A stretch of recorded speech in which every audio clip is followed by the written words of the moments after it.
মা, তোর এইটা কি হইলো? কে তোর এই হাল করলো? শুকনা ভাই, এটা কোনো অসুখ না, এটা জিন্দা জাদুর অভিশাপ। সূর্য ডোবার আগে যদি ওই তান্ত্রিকরে না ধরেন, আপনার মাইয়া চিরদিনের লেগে গাছ হয়ে যাইব। জিন্দা তান্ত্রিক, তোর গলায় কাপড় পিন্দায়া ফাঁস দিমু আমি।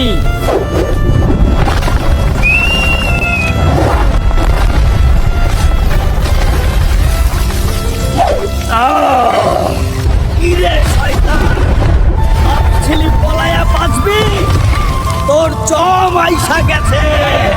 আমার মেয়েরে যদি এখনই ঠিক না করস, এই আগুনেই তোরে জ্যান্ত কয়লা বানাবো।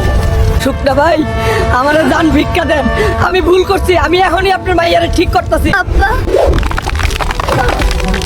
আমি ঠিক হয়ে গেছি, আমার আর ডর লাগতেছে না। আর কোনো ভয় নাই মা, তোর আব্বা আইসা পড়ছে।